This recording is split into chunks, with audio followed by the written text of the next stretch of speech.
ओम श्री साई राम। प्रश्नोत्तर वाहिनी, चतुर्थ खंड। लोग अवधूतों के विषय में भी चर्चा करते हैं। अवधूत कौन होते हैं और उनकी क्या विशेषताएं हैं? वानप्रस्थी और सन्यासियों की भांति उन्हें भी सारे मोह और घृणा से मुक्त होना चाहिए। वे अपने चारों ओर के वातावरण में रुचि नहीं लेते, चाहे वे वन में हों या नगर में। बिल्कुल चिंतित नहीं होते, उनका किसी से कुछ संबंध नहीं होता। वे भूत, वर्तमान और भविष्य सभी से निश्चिंत होते हैं। वे पत्थरों और कांटों में भी भ्रमण करते हैं। वे शांत, आत्ममग्न, नित्यानंद, नित्य प्रबुद्ध होते हैं। वे न सुख की खोज करते हैं न सुरक्षा की। न उन्हें सोने के स्थान की चिंता होती है न भोजन की, क्योंकि आनंद ही उनका आधार होता है। अवधूत आज भी हिमालय की गुफाओं में प्राप्त हो जाते हैं। वे अपने आत्मानंद में मग्न रहते हैं। सब कोई उन्हें नहीं देख पाते।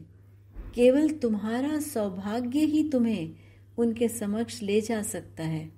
किंतु अनेकों ऐसे भी जो हैं, स्वयं को अवधूत कहते हैं और इसी नाम से चारों ओर घूमते हैं। सच्चे अवधूत समाज की दृष्टि में नहीं आते हैं।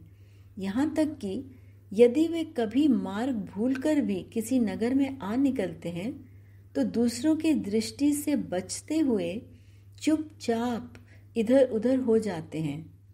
जब तुम किसी अवधूत को स्वतंत्रता पूर्वक जन समाज में घूमते और सांसारिक कृत्यों में व्यस्त देखो तो उसे यमदूत समझो।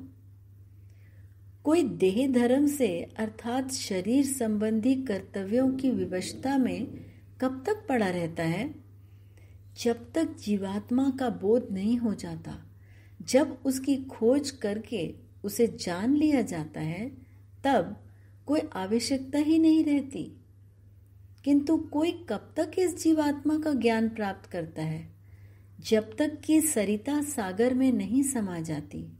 जीवी की सरिता जब तक अपने उसी स्थान तक नहीं पहुंचती है जहां से उसकी उत्पत्ति हुई है, वह सागर है परमात्मा। तब मोक्ष क्या है? सारे बंधनों से मुक्ति मोक्ष है। नित्य सत्य स्थित, नित्य शुद्ध आत्म तत्व की प्राप्ति ही मुक्ति है। नित्य परिवर्तनशील, नित्य असत्य, नित्य अशुद्ध आत्मा तत्व से छुटकारा पाना ही मुक्ति है। स्वामी, क्या ये उपलब्धि सभी के लिए नहीं है? तुम ऐसा क्यों कहते हो? हर व्यक्ति जो साधन संपन्न होगा इसे प्राप्त कर लेगा, और जो प्रयत्नशील है वे प्राप्त भी कर रहे हैं। हर रोगी को औषधि की आवश्यकता होती है। तुम ये नहीं कह सकते कि कुछ ही रोगियों को दवा की आवश्यकता होती है। किंतु यदि औषधि मूल्यवान है तो केवल वे ही उससे लाभ उठा सकेंगे जो उसे प्राप्त कर सकेंगे। प्रभु का अनुग्रह प्राप्त करना कठिन है। उसके लिए भारी मूल्य चुकाना पड़ता है। मूल्य 2। तात्पर्य ये है कि साधना करो और उनका अनुग्रह प्राप्त करो। वो तुम्हें भव रोग मुक्त कर देगा। किन व्यक्तियों को इस साधना की अधिक आवश्यकता है? जीवन और मृत्यु के ज्वार से जो भी सुरक्षित होना चाहते हैं उन सभी को इसकी आवश्यकता है, क्योंकि इस ज्वार में सभी बह रहे हैं। बाबा, मनुष्य के जन्म लेने का कारण क्या है? कर्म का प्रभाव। कर्म कितने प्रकार का होता है? कर्म 3 प्रकार का होता है, कुकर्म, सुकर्म और दोनों का समन्वित रूप। कुछ लोग एक चौथा प्रकार भी बताते हैं, वह है ज्ञानी का कर्म, जो भले बुरे से परे होता। कुकर्म क्या है? इसे दुष्कर्म कहा जाता है। प्रभु के भय और पाप का विचार किए बिना जो कर्म किए जाते हैं वे सब दुष्कर्म हैं। काम, क्रोध, लोभ, मोह, मद और मत्सर्य, इन षड रिपुओं के प्रभाव से जो कर्म किए जाते हैं ये सभी दुष्कर्म हैं। वे कर्म जो मनुष्य में पशु प्रवृत्ति जागृत करते हैं दुष्कर्म हैं।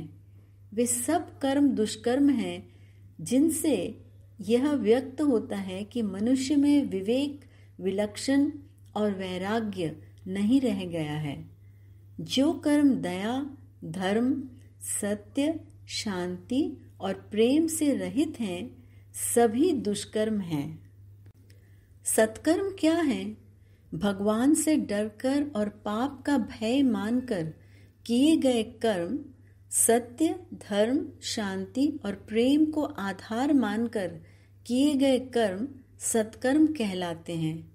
बाबा, सुकर्म और दुष्कर्म के मिले हुए कर्म क्या हैं? ये बड़े मनोरंजक और विचित्र कर्म होते हैं। प्रत्यक्ष में देखने पर तो ये भगवान से और पाप से डरकर किए जाते हैं, तथापि उनमें विपरीत रहस्य निहित रहते हैं। लोग धर्मशाला, पौशाला आदि स्थापित करते हैं, किंतु वे वहाँ के कर्मचारियों को समय पर वेतन नहीं देते। उनका लक्ष्य केवल प्रसिद्धि प्राप्त करना होता है। गरीबों को फटे टूटे बेकार वस्त्र देते हैं और खोटे सिक्के देते हैं। वे जो भी कुछ करते हैं केवल अपनी प्रसिद्धि के लिए करते हैं। स्वामी, आपने ज्ञान कर्म के विषय में भी कहा था। हाँ, ज्ञान कर्म नाम है उन सब कर्मों का जो पवित्र ग्रंथों में से कुछ सीखने के लिए अथवा ज्ञानबद्ध गुरुओं से द्वैत के बंधन से मुक्ति का उपाय जानने के लिए, संसार के मिथ्यात्व को समझने के लिए और सत्य, धर्म, शांति, प्रेम के महत्व में दृढ़ आस्था प्राप्त करने के लिए किए जाते हैं। ये सारे कर्म व्यष्टि को समष्टि में लीन करने का प्रयास होते हैं।